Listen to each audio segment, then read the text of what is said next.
अच्छा, आप मुझे ये बताएं कि आप आगे आपके ज़िंदगी का गुजारने का क्या आपने सोचा है कि आप कैसे ज़िंदगी गुजारेंगे आप? पहले मेरा इरादा नहीं था, मगर अब मेरा इरादा अगर कोई सही इंसान मिले जो मेरी औलाद की परवरिश सही कर सके। बिल्कुल। कोई माल दौलत ये चीज़ नहीं मुझे चाहिए, सिर्फ मुझे ये हो कि मेरे बच्चों के सर पे बाप का हाथ रखे जी जी। और मुझे इज्जत की 3 टाइम की सिर्फ रोटी दे। जी, मुझे आप ये बताएं कि आपने कितनी रातें भूखे बच्चों के साथ कैसे गुजारा करती, कितनी रातें सोते होंगे? बड़ी दफ़ा भी रात ही नहीं खाया। तो कैसे एक भूखे बच्चों को माँ कैसे दिलासा देती है? मैंने कहा सुबह उठा के ला के दूंगी, आपको जो मेरा बच्चा कहेगा ला के दूंगी। तो सुबह उठ के वो आपसे पूछते हैं? मैं कहती हूँ आज जाना ना काम पे, मुझे बाजी से पैसे सैलरी आज मिलनी है, आज जो मेरा बेटा कहेगा बना के दूंगी। खुश हो जाते अच्छा मामा जी।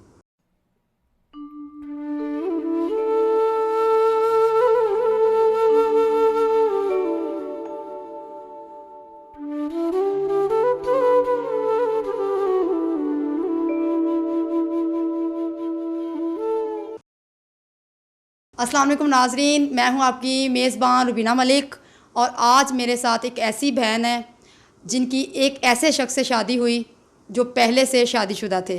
आज इनको 3 बच्चे पैदा करवा के छोड़ कर चला गया और आए आज इनसे पूछते हैं कि इनके साथ क्या माजरा हुआ था। अस्सलाम वालेकुम। वालेकुम अस्सलाम। जी, आपकी शादी लव मैरिज हुई थी? जी, कैसे हुई थी? हम लोग उधर फैक्ट्री में जॉब करते थे दोनों एक साथ। बस उधर से ये पीछे पड़ गया, मैंने बहुत इसे मना किया था मगर ये नहीं हटता था। उधर से फिर मैंने ना, ये चुंगी पे रहता था, हम लोग ना बैदिया रोड भट्टे चौक रहते थे, उधर ये बैदिया रोड जाते थे हम लोग जॉब करने। उधर से फिर मैंने इसे कह को आके जॉब से हटा के इधर दोबारा चुंगी पे भेज दिया। ये रोज़ मेरे पीछे भट्टे चौक पैदल जाता था चुंगी से मिलने। मैंने बहुत मना किया इससे बहुत। फिर हमें पता नहीं था, हम लोग दूसरी फैक्ट्री में जॉब करने लग गए। फिर इतने पीछे से मेरी वालदा को भेजा, अपनी वालदा को भेजा रिश्ते के लिए। मेरी वालदा ने मुझसे नहीं पूछा, ठीक है, उसने हाँ कर दी। बाद में जब मैं घर आई तो उस टाइम मुझे पता चला। मैंने अम्मी मेरे को कहा कि कम से कम मुझसे तो पूछा था। तो कहती बस मैंने हाँ कर दी। आंटी जो अंकल हमारे साथ काम करते थे वो रिश्ता लेके आए थे साथ, इतने उनके ज़रिए रिश्ता भिजवाया था।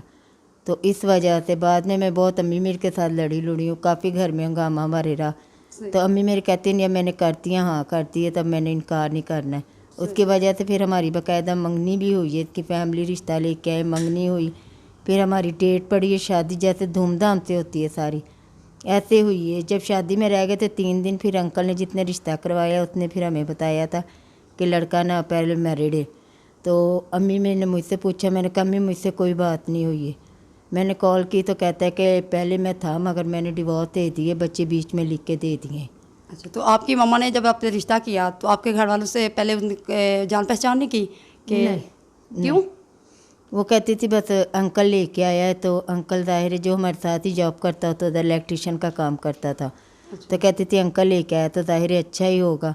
तो उसने कहा कि आंटी ने कहा कि अगर अम्मा जी आपने हामी नहीं ना भरी तो आपकी बेटी भाग जाएगी, चली जाएगी। तो मैं चीज़ से इतना अभी भी मैं अपनी अम्मी के साथ जाती हूँ कि कम से कम आंटी ने कहा था आप मुझसे तो एक दफ़ा पूछती।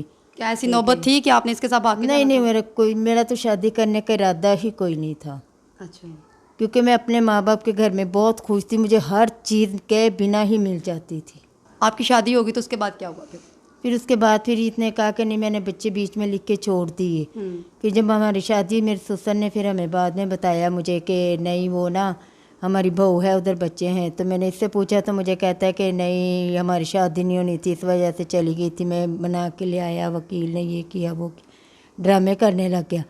उसके बाद फिर इसने मुझे कहा कि नहीं यार मेरा उससे तल्लक वास्ता कोई भी नहीं है, वो अपनी माँ के घर बैठी हुई है। फिर मेरी ना कोई तकरीबन 7-8 माह बाद मेरी सास आई है, आते जाते रहे मगर उन्होंने नाम नहीं लिया मेरे आगे। सही। फिर उन्होंने बताया कि उसके घर ना बाल बच्चा होने वाला है, सही। ठीक है। तो आपने कोई इशू नहीं खड़ा किया कि क्यों आप तो छोड़ चुके थे तो फिर उसके घर में बच्चा मैंने कैसे उसे हुआ? कहा था तो कहता कि नहीं यार घर वाले ले आए मेरे से ऊपर होके, गला के घर में बिठा दी, मैं अब क्या कर सकता था। तो मैंने कहा आप तो कहते थे कि मेरा तल्लक वास्ता नहीं, फिर ये बच्चा कहाँ से आया है, ठीक है। तो कहता बस यार मेरे से गलती हो गई। मैंने 2 दफ़ा फिर गोलियां भी नींद की खाई थी। क्यों आप पागल थी, आपने गोलियां खाई? कि यार तूने मेरे साथ धोखा किया, मेरे साथ ऐसा नहीं तुझे करना चाहिए था। आप जिस शख्स के लिए गोलियां नाज़रीन ये खा चुकी है, जिस शख्स के लिए इसने अपनी जान को नहीं देखा, तो उसने आपके लिए क्या किया है? कुछ भी नहीं, उसने 6 साल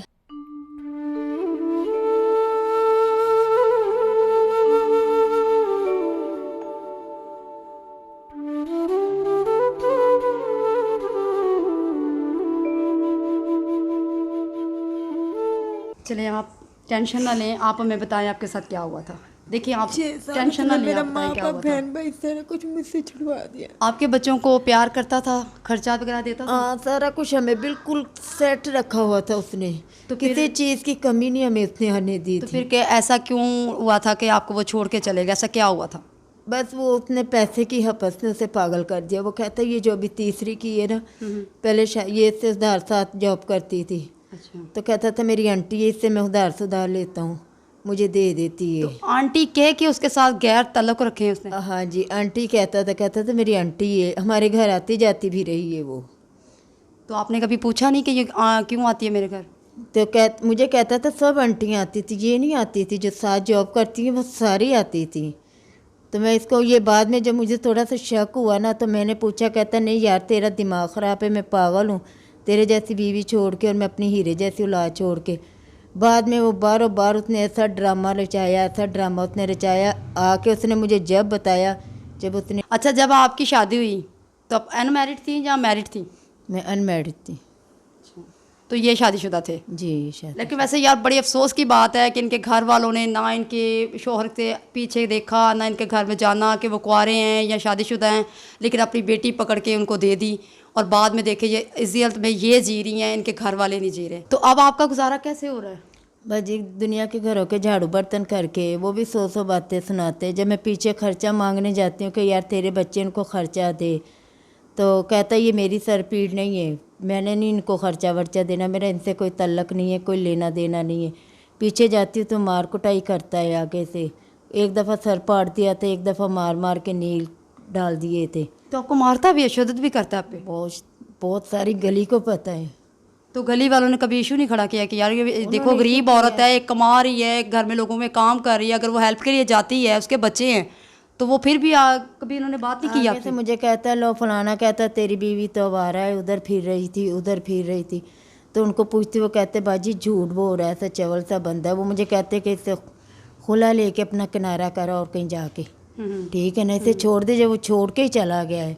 तो लोगों के घर में आप कितना हो जाता है आपका गुजारा, घर का गुजारा क्या होता है? बच्चों को रोटी वगैरह क्या टाइमिंग में होती है? कभी मिलती है या कभी नहीं मिलती? नहीं, किसी टाइम मिल जाती है, किसी टाइम नहीं मिलती है। अगर दवाई दारू करा लें तो रोटी नहीं मिलती, अगर रोटी कर लें तो दवाई दारू नहीं होता है। जी सोनिया जी, ये बताएं आपके रेंट कितना है आपका उनका? 10,000 रुपये। 10,000 रुपया। तो बिल वगैरह डाल के कितना बनता है? 20 पड़ जाता है। 20 पड़ जाए। तो कैसे अदा करती हैं? बस जी मकान मालिक का भी किराया चढ़ा हुआ है, अच्छा, बिजली का बिल भी चढ़ा हुआ है। सही। हाँ जी। तो बच्चे वगैरह स्कूल वगैरह जाते हैं? जी पहले जाते थे, अब 40-50,000 रुपये फ़ीस हुई है, तो उन्होंने घर में बिठा दिया, उतने का बिठा हुए थे घर पे। इसका मतलब बच्चों की स्टडी भी ख़राब हो रही है। जी। और बच्चे रोज़ तंग करते, मम्मा जी हमें स्कूल भेजे, हमने पढ़ना है, मम्मा जी हमें स्कूल भेजे।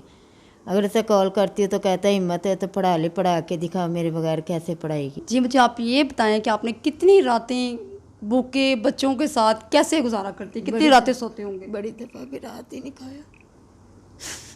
तो कैसे एक भूखे बच्चों को माँ कैसे दिलासा देती है? मैंने कहा सुबह उठा के ला के दूंगी, आपको जो मेरा बच्चा कहेगा ला के दूंगी। तो सुबह उठ के वो आपसे पूछते हैं? मैं कहती हूँ आज जाना ना काम पे, मुझे बाजी से पैसे सैलरी आज मिलनी, आज जो मेरा बेटा कहेगा बना के दूंगी। खुश हो जाते। अच्छा मम्मा जी।